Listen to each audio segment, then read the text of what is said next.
sebelum kita akan sama-sama membaca dan merenungkan firman Tuhan, kita kembali masuk dalam doa. 在还没听神的话语之前，我们一起来祷告。 Ya Tuhan, biarlah waktu-waktu seperti ini terus Tuhan menjadi kekuatan bagi semua kami. 主啊，求你赐给我们力量。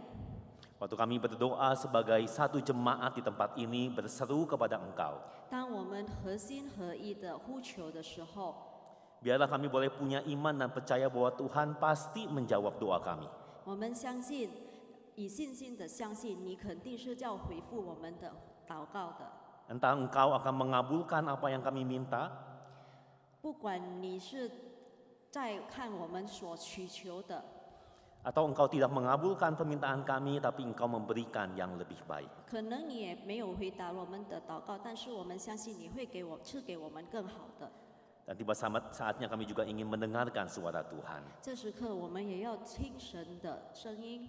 Mohon Tuhan berkata-kata dan kami boleh siap mendengarnya. 求你对我们说话，我们预备好我们的心。 Dalam nama Tuhan Yesus kami berdoa. 奉靠耶稣基督的名，我们祷告。 Amin. 阿门。 Mari hari ini kita akan membahas satu tema yang diberikan yang kita akan bahas sama-sama, ya, yaitu tentang panggilan Allah bagi keluarga. 今天晚上我们要分享的一个主题就是神对家庭的呼召。 Dan ayat yang akan saya bacakan dari Kejadian pasal yang pertama, ayat yang ke-26 sampai dengan ayat yang ke-28. 我们要所读的经文就是在创世纪的第1章26到28节。 Saya akan bacakan dalam bahasa Indonesia, kemudian dibacakan dalam bahasa Mandarin. 我们先用印尼语来读，然后再用中文读。 Demikian firman Tuhan. Berfirmanlah Allah, baiklah kita menjadikan manusia menurut gambar dan rupa kita, supaya mereka berkuasa atas ikan-ikan di laut dan burung-burung di udara, atas ternak dan seluruh bumi, serta atas segala binatang yang melata di bumi. Allah menciptakan manusia menurut gambarnya, menurut gambar Allah diciptakannya dia. Laki-laki dan perempuan diciptakannya mereka. Allah memberkati mereka dan berfirman kepada mereka, beranak cuculah dan bertambah banyaklah, penuhilah dan taklukkanlah bumi, berkuasalah atas ikan-ikan di laut, burung-burung di udara, dan atas segala binatang melata di bumi. 26节，神说：“我们要照着我们的形象，按着我们的样式造人，使他们管理海里的鱼、空中的鸟、地上的牲畜和全地，并地上所爬的一切昆虫。神就照着自己的形象造人，乃是照着他的形象造男造女。神就赐福给他们，又对他们说：要生养众多，遍满地面。” 治理这地，也要管理海里的鱼、空中的鸟和地上各样行动的活物。 So, mari kita hari ini bersama-sama mencoba untuk melihat Alkitab dan mengenali panggilan Allah bagi setiap keluarga. 弟兄姐妹，今天晚上我们要试着看着圣经，然后我们要认识到神对我们的呼召。 Sebab panggilan itu berbicara tentang tujuan Allah bagi keluarga. 神的呼召，也就是神对家庭的目的。 Sebanyak orang berpikir bahwa waktu masuk ke dalam sebuah keluarga atau membangun sebuah keluarga itu hanyalah sebagai sebuah tahapan dalam kehidupan manusia yang normal. 很多人在建立家庭的时候，他们都是会认为这是人生阶段的一个很正常的阶段。 Sudah sekolah, lalu kuliah, lalu kerja, ya kemudian kita menikahlah, membentuk keluarga. 读书、上大学、工作，然后就建立家庭。 Nggak perlu capek-capek memikirkan tentang tujuan. 不需要劳累的去想有什么目的。 Tetapi Alkitab mengajarkan bahwa ada rancangan Tuhan bagi keluarga. 但是圣经告诉我们，神对家庭的设计是有的。 Tidak seharusnya engkau dan saya hidup itu hanya berdasarkan insting seperti binatang. 我们过着生活，不可以只是靠着直觉，像动物一样的去生活。 Maka saudara, untuk memahami tujuan ini, saya mengajak kita kembali melihat desain Allah di dalam penciptaan. 在了解之前，我们还要再看上帝对家庭的设计。 Saudara, dikatakan bahwa manusia diciptakan menurut gambar dan rupa Allah. 在圣经里说，神造人是按照他的形象和样式的。 Saudara, apa artinya menurut gambar dan rupa Allah? 什么是照着神的形象和样式呢？ Salah satu artinya adalah manusia dipanggil untuk menjadi wakil Allah dalam dunia ini. 它的意思就是神要人成为他在这世上的代表。 Di dalam dunia kuno, saudara, seorang raja itu akan membuat patung yang menyerupai dirinya. 在这世上，如果有一个王，他也会造一个雕像， Lalu patung itu akan ditempatkan di daerah-daerah kekuasaannya. 然后他的雕像他会放着在他所有 Tujuannya 的 apa 地 ya? 方， Tujuannya apa? Itu untuk menunjukkan otoritasnya, siapa yang berkuasa. 目的就是他想让人知道谁才是在那里掌权的。 Supaya setiap orang yang melewati wilayah tersebut lalu melihat patung itu, maka dia tahu siapa rajanya. 所以当人在经过那个地方看那个雕像，他们就知道那里掌权的王是谁。 Nah, maka kita manusia sebagai gambar dan rupa Allah, kita diberikan panggilan menjadi wakilnya atas bumi ini. 所以，我们就是按照神的形象和样式造的，所以他要我们成为他在这世上的代表。 Nah, sekarang pertanyaannya adalah bagaimana kita bisa mewakili Allah atas bumi ini? 问题是我们怎样才可以成为神的代表呢？ Kita lihat di sini dengan cara Tuhan memberikan tugas kepada manusia sepanjang zaman. 我们在这里可以看到，一直以来神都有给人一个任务。 Saudara, kalau kita lihat ayat ke-28, saudara, ada dua tugas utama. 如果我们再看28节，其实有2个任务。 Yang pertama itu beranak cucu dan penuhilah bumi. Yang kedua menaklukkan dan berkuasa atas alam ciptaan. 第一的就是要生养众多，遍满地面；第二的就是治理和管理造物。 Saudara, ini adalah dua tugas yang tidak boleh dipisahkan. 弟兄姐妹，这2个任务是不可以分开的。 Jadi waktu kita membaca mandat tugas beranak cucu atau bertambah banyak penuhi bumi, jangan kita pikir itu hanya sekedar melahirkan anak-anak ke dunia ini. 所以，当我们在读到要遍满地面的这个任务的时候，我们不要再想那只是在生孩子的任务。 Atau bahasa kasarnya, saudara, manusia itu tugasnya bukan cuma bikin anak. 或者换句话说，人不只是要生产孩子。 Kenapa begitu? Karena kalau cuma mereproduksi, saudara, itu juga Tuhan berikan kepada binatang. 如果只是要生殖，神也给动物这个能力。 Sudah baca Kejadian 1 ayat 21 sampai 22 di situ, ya, kepada semua binatang, burung yang bersayap itu ya, Tuhan berkati, lalu Tuhan katakan berkembang biaklah dan bertambah banyak serta penuhi bumi. 然后我们可以看到，在21节到22节，神有说，他就造出大鱼，然后有飞鸟，然后就是神也对他们赐福，要他们滋生繁多。 Jadi saudara berbeda ya, waktu melahirkan keturunan, untuk binatang dipakai kata berkembang biak, untuk manusia beranak cucu. Apa bedanya? 所以我们可以看到，当上帝说对人说要他们生养众多，但是对动物说他们要滋生繁多，它这是有什么区别呢？ Berarti beranak cucu itu disertai panggilan untuk berkuasa atas alam ciptaan. 就要生养众多，就是要他们去治理这个造物。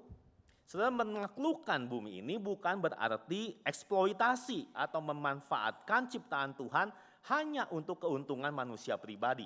治理的意思不是要利用或者为了利益要去使用这些造物。 Jadi tidak bisa eksploitasi dengan tidak mempedulikan alam, lingkungan lalu menjadi rusak dan habis.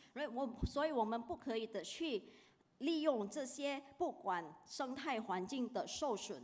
Tetapi kata menaklukkan itu lebih tepat dalam bahasa aslinya diterjemahkan sebagai memelihara ciptaan atau merawat alam ini. 所以治理在这里比较准确的可以翻译成去管理或者护理。 Maka manusia punya tugas apa? Manusia itu memiliki tugas menjadi wakil Allah untuk menguasai, menggarap alam dan semua ciptaan supaya dunia ini lebih sejahtera untuk ditinggali. 所以，作为神的代表的任务是什么呢？就是要我们管理这些世界，让这一切造物，然后使这个世界可以成为我们居住比较舒服、比较平安的地方。Nah, waktu melaksanakan tugas ini yang begitu besar ini nggak bisa cuma Adam dan Hawa berdua. Maka Tuhan memberikan perintah untuk memenuhi bumi. 在执行这任务的时候，当然不仅亚当跟夏娃两个人可以完成这个任务，所以神要他们遍满地球。 Nah, maka sekarang pertanyaannya seperti apa sih contoh konkret menguasai alam semesta atau bumi ini? 所以治理的具体的例子是什么呢？ Saudara, dalam bagian berikutnya dikatakan Kejadian 4 ayat 2, misalkan Habel menjadi gembala kambing domba, sedangkan Kain menjadi petani. 所以在创世纪的第4章第2节，我们看到亚伯是牧羊，该隐是种地的。 Maka tugas menguasai bumi adalah panggilan Allah atas manusia untuk bekerja. 所以治理地的任务是神对人工作的呼召。 Jadi saudara, bekerja itu adalah keunikan dari manusia sebagai gambar Allah. 所以做工是人作为神的形象的一个特点。 Saudara, sekali lagi, tugas beranak cucu itu berarti membesarkan anak-anak sampai mereka juga mengenali panggilan mereka sebagai wakil Allah untuk menggarap dunia ini. 所以再次的生养众多，包括养大孩子们，直到他们可以认识到神对他们的呼召，成为神的代表。 Ya, saudara, itulah sebetulnya desain Allah dalam penciptaan, panggilan Allah bagi keluarga. 其实那就是神对家庭的设计。 Tetapi saudara, kita tahu bahwa manusia kemudian jatuh ke dalam dosa. 但是我们知道，后来人就犯罪了。 Dan kejatuhan ini membuat manusia tidak lagi mengerjakan panggilan Tuhan untuk beranak cucu dan menguasai bumi. 而犯了罪呢，人就不能再执行神想要生养众多、管理世界的这个任务了。 Saudara, kita akan lihat ini di dalam Kejadian 3 ayat 16 sampai 19. 在创世纪的第3章16到19节，我们可以看到这一段。 Saudara, apa efek dari kejatuhan? Yang pertama, saudara, akibat dosa itu di ayat yang ke-16 ya, saya akan bacakan. Firman-Nya kepada perempuan itu, aku akan melipat gandakan susah payahmu waktu hamil. Dengan kesakitan engkau akan melahirkan anak. Hasratmu tertuju kepada suamimu, tetapi ia akan berkuasa atasmu. 就犯罪之后的后果，我们可以看到在第16节的这一个经文，就是又对女人说：“我必多多加增你怀胎的苦处，你生产儿女必多受苦楚，你必恋慕你丈夫，你丈夫必管辖你。” Saudara, jadi yang pertama, ya, akibat dosa, tugas beranak cucu itu akan menjadi sangat sulit dan mendatangkan penderitaan. 所以第一点，因为犯罪，生养众多的任务变得很辛苦，也很痛苦。 Saudara, rasa sakit itu bukan hanya waktu wanitanya itu melahirkan, tetapi juga waktu bicara tentang membesarkan anak. 这个痛的感觉不仅是在女生在生产的时候，但是也在养大孩子、养育孩子的期间。 Itu sebabnya saudara, kalau ada yang melahirkan kan kita suka kasih selamat ya. Selamat sukacita sekaligus selamat begadang. 所以当有人在生孩子过后，我们经常对他说恭喜恭喜你，然后我们也会对他说就是熬夜快乐。 So, mengurus anak itu bukan saja menguras tenaga, energi dan uang kita. 所以养孩子、养大孩子，不仅是耗尽了我们的体力和金钱。 Tetapi mengurus anak bisa sangat menyusahkan. Itu kenapa? Karena anak-anak semua yang dilahirkan itu adalah orang-orang berdosa. 但是在养育孩子的时候，我们会很辛苦，因为我们所生下的孩子，其实他们也是罪人。 Anak-anak bisa melawan, bisa menyakiti hati kita tanpa pernah kita ajarin.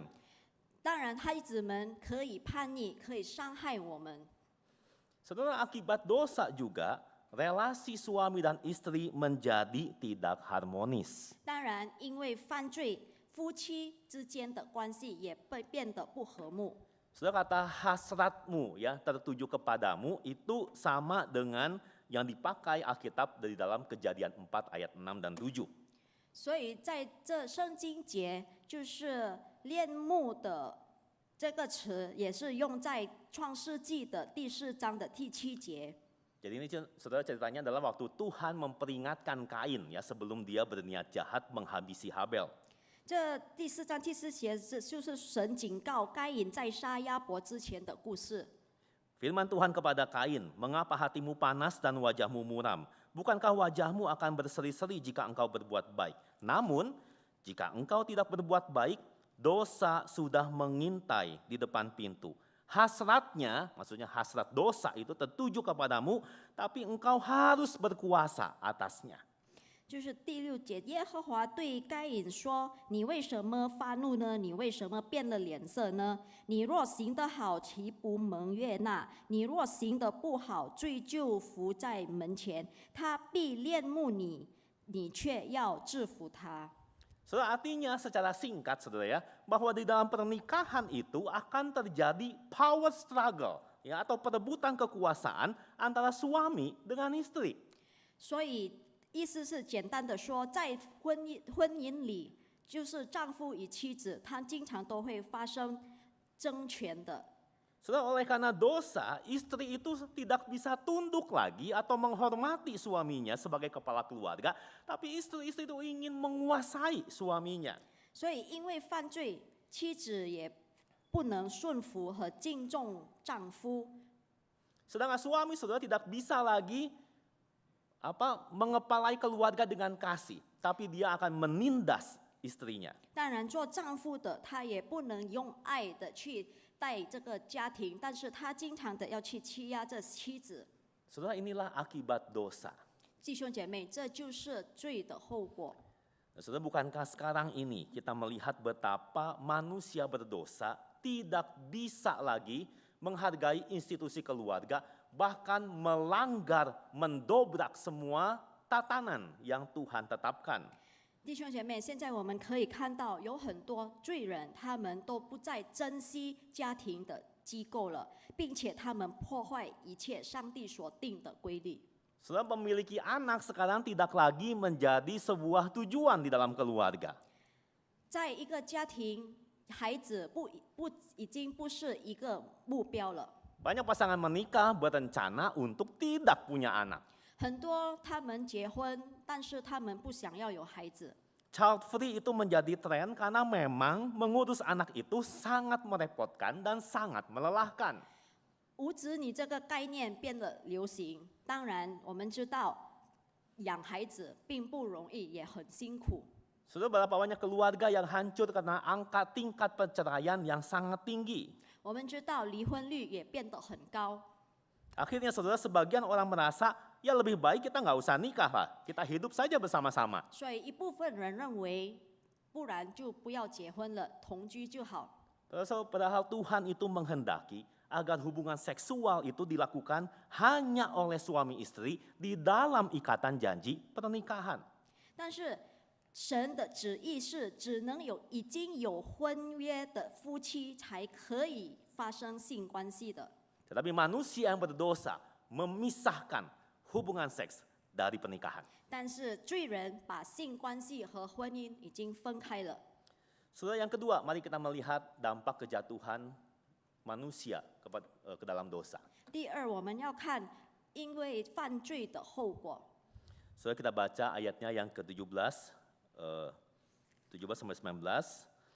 Lalu firman-Nya kepada Adam, karena engkau mendengarkan perkataan istrimu dan makan buah dari pohon yang telah kuperintahkan kepadamu, jangan makan darinya, maka terkutuklah tanah karena engkau. Dengan susah payah engkau mencari makan dari tanah itu seumur hidupmu. Semak duri dan rumput duri akan ditumbuhkannya bagimu, dan tanaman ladang akan menjadi makananmu. Dengan cucuran keringat engkau akan mencari makan sampai engkau kembali menjadi tanah. Karena dari situlah engkau diambil, sebab engkau debu, engkau akan kembali menjadi debu. 我们再从第17节读，又对亚当说：“你既听从妻子的话，吃了我所吩咐你不可吃的那树上的果子，地必为你的缘故受咒诅，你必终身劳苦，才能从地里得吃的。地必给你长出荆棘和蒺藜来，你也要吃田间的菜树，你必汗流满面才得糊口，直到你归了土，因为你是从土而出的，你本是尘土，乃是要归于尘土。” So yang kedua, ya sesudah peristiwa kejatuhan, kerja itu tidak lagi menjadi berkat. 所以第二点，在人犯罪之后，工作不已经是祝福。 Sebanyak orang sekarang tidak suka bekerja. 很多人现在都不喜欢的做工， Mungkin akrab dengan istilah I hate Mondays, ya saya tidak suka hari Senin. 可能我们都很熟悉这一句话，就是我恨星期一。 Sebenarnya saya ada satu gambar lagi ya, saya tidak suka hari Senin, Selasa, Rabu, Kamis, dan setengah Jumat. 其实也有一句话，我不喜欢星期一、星期二、星期三、星期四，还有一半的星期五。 Sebab bagi kebanyakan orang, weekend itu adalah waktu yang paling menyenangkan, waktu yang paling ditunggu-tunggu. 对大部分人来说，周末是最被等待的一天。 Begitu ketemu hari Senin, langsung bete. 一直遇到星期一就开始不开心了。 Hari Senin itu dianggap sebagai hari yang merampas kesenangan. 星期一被认为夺去快乐的一天。 Kalau begitu, kenapa orang masih pergi kerja hari Senin? 如果是这样，那为什么人在星期一还要去做工呢？ Banyak orang akan jawab, ya demi sesuap nasi, sesuap berlian. 很多人都在说，为了一口饭。 So mungkin sebenarnya dalam hati berkata, kalau saja uang bisa turun dari sorga, maka saya akan berhenti bekerja atau hanya melakukannya sebagai hobi. 可能我们在心里也会想，如果钱可以从天上掉下来，我就肯定不要再工作了，或者工作只是我的爱好而已。 So maka tidak mengherankan ya di zaman sekarang ini buku-buku yang paling laris itu apa? Ya, ide bagaimana dapat uang lebih banyak, kerja lebih sedikit. 所以现在不奇怪的，畅销书的内容的主意都是怎样叫人去少工作，但是可以赚得更多的钱， Tanamkan uang di dalam investasi. 把钱拿去投资。 Nah, sudah banyak bisnis berjamuran yang memberikan sebuah tawaran menggiurkan, yaitu ngajak orang ya sebanyak mungkin jadi member. Nanti kita akan sampai satu titik, kita nggak usah lagi kerja, uang akan kejar-kejar kita. 有很多生意都提供诱人的投资，他们都说我要招更多的人成为这个生意的会员，然后到了一个阶段你就不需要工作了，然后钱都会给你，会赚到很多的钱。 Kita bisa berhenti bekerja, kita menikmati benefitnya, uang itu akan datang sendiri tanpa kita harus bersusah payah. 我们可以不工作，然后就享受那个利益，然后钱可以自己的来到我们这里，不需要我们辛苦的去赚。 So saya berkata bukan berarti kita tidak boleh investasi. 弟兄姐妹，我不是说我们不可以去做投资， Saya sedang tidak bermaksud membahas boleh nggak ikut bisnis seperti tadi. 我不是在分享我们可不可以 Tapi 参加投资。 yang ingin saya tekankan adalah hati-hati di balik konsep dari buku-buku seperti itu. 但是我们要注意的就是这些书的背后的观念， Jangan bekerja untuk uang, biar uang yang bekerja untuk kita. 不要为钱去工作，但是要钱为我们工作。 Kita menyebutkan bekerja itu berkat, jadi orang yang harus bekerja. 但是在圣经告诉我们，工作是祝福，人都需要工作的。 Maka saya rasa peringatan Paulus itu tepat menggambarkan hal ini. 所以我觉得保罗的警告是可以形容这一点的。 Ketahuilah bahwa pada hari-hari terakhir akan datang masa yang sukar, manusia akan mencintai dirinya sendiri dan menjadi hamba uang atau mencintai uang. 你该知道，末世必有危险的日子来到，因为那时人要转顾自己，贪爱钱财。 Padahal Alkitab menegaskan, cinta uang adalah akar segala kejahatan. 但是圣经也提醒了我们，贪财是万恶之根。 Uang bisa membeli banyak hal, 钱能给我们很多， tetapi tidak bisa membeli kebahagiaan. 但是钱不能买了喜乐。 Saudara, kebahagiaan hanya ada di dalam Tuhan. 所以真正的喜乐是在主里。 Maka saudara, itulah dampak keselamatan seharusnya di dalam Kristus. 所以弟兄姐妹，这就是应该在主里的一个后果。 Saudara, di dalam keselamatan, engkau dan saya dimampukan untuk hidup sebagai gambar Allah. 所以在救恩里，我们应该照着神的形象去生活。 Keselamatan seharusnya memampukan kembali kita menemukan sukacita dan arti dari panggilan Tuhan bagi semua kita. 而救恩也应该使我们可以去生活，按照神的形象。 Saudara, maka apa aplikasinya bagi kita? 弟兄姐妹，在这里我们可以学习到什么呢？ Ada dua hal saja, saudara. Yang pertama, mari kita menjalankan panggilan Allah untuk melipat gandakan gambar dan rupa Allah dengan membesarkan anak-anak di dalam Tuhan. 我们要行神的呼召，在主内养育孩子，翻倍神的形象。 Melahirkan anak-anak adalah sebuah anugerah sekaligus panggilan.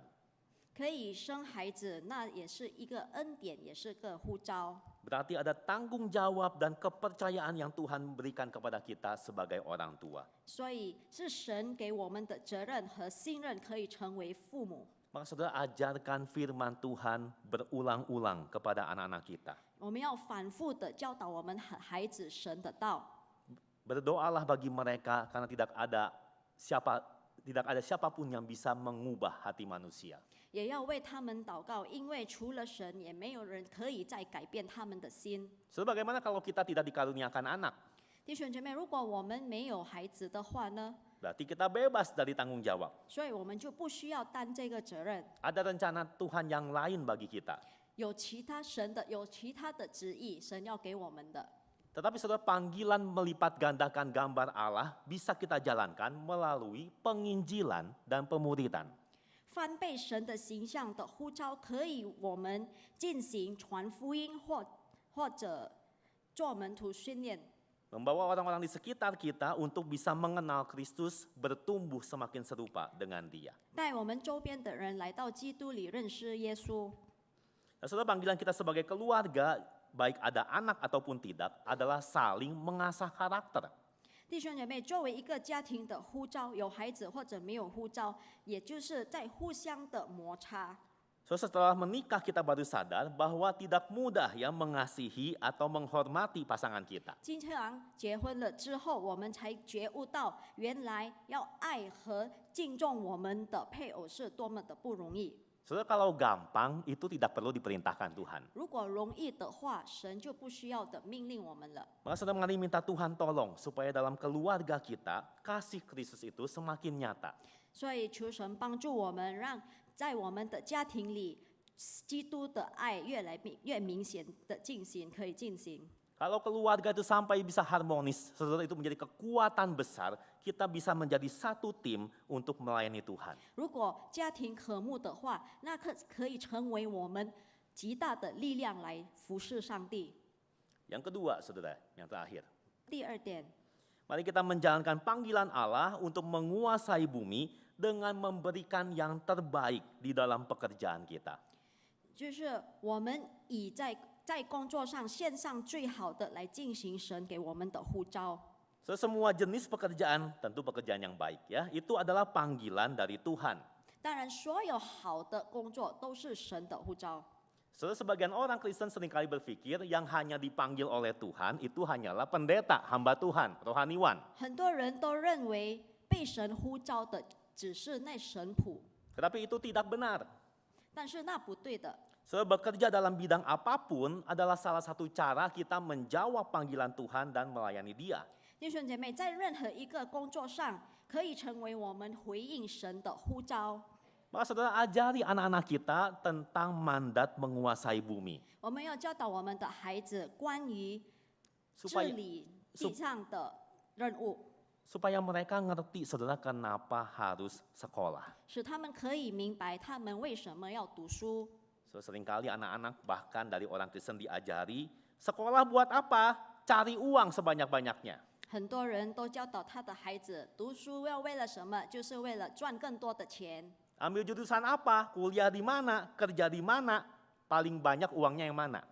要上大学，要在哪里工作，就是要看哪里可以赚更多的钱的。 So, jangan lagi seperti demikian. 弟兄姐妹，不要再这样的。 Kita harus menolong anak-anak sampai mereka bisa menemukan panggilan Tuhan atas diri mereka. 我们要帮助我们的孩子，直到他们可以认识到神对他们的呼召。 Ketika kita bisa bekerja sesuai dengan panggilan kita, maka saudara kita memenuhi tujuan Tuhan. Kita bisa menemukan sukacita dan menemukan berkat Tuhan. 当我们可以回应神的呼召的时候，那时候我们可以得到更大的祝福还有喜乐。 So, saya tidak tahu bagaimana masing-masing keluarga kita menjalani panggilan Tuhan dalam hidup kita. 弟兄姐妹，我不知道我们每个人在家庭里怎样进行神的呼召。